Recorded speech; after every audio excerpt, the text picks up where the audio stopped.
we're just confirming who's calved and who hasn't. We bring the cows in for grain, which is what we call lead feeding, to help their health, their energy.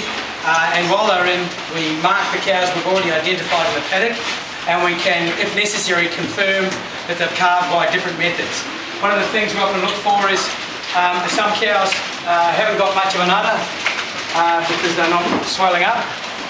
And yet we've got another one that is. We'll most probably check this one in case it has calved. And one of the things, a couple of things we do is the size of the belly, how far out the belly is, discoloration or wetness around here, sometimes some blood.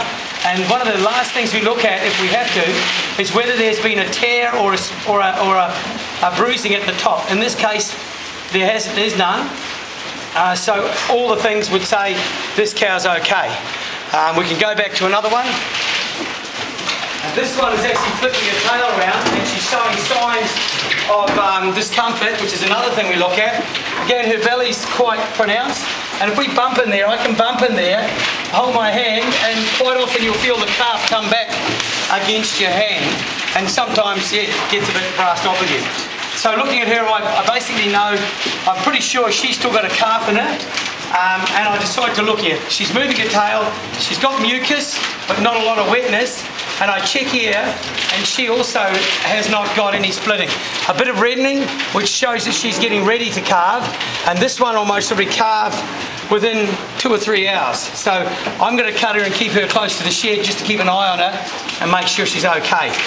And back here we find one that I actually know is calved, one of our dear old girls. She's got a big belly because that's the way she is. I can feel in there it's actually quite floppy. So because I already know she's calved, it makes it easy for me, but we have to go through a process of elimination, so to speak. So big belly, so may not have calved, no real wettening or discoloration around here. Yet if I have a look here, you can see the tearing and the reddening of the vulva. And so that one has calved. There's the splits.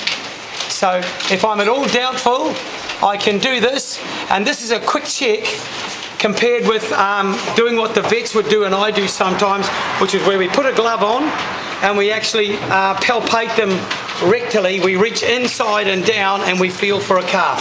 But she doesn't have to suffer that indignation because I can tell by the split at the top of the vulva. There you go.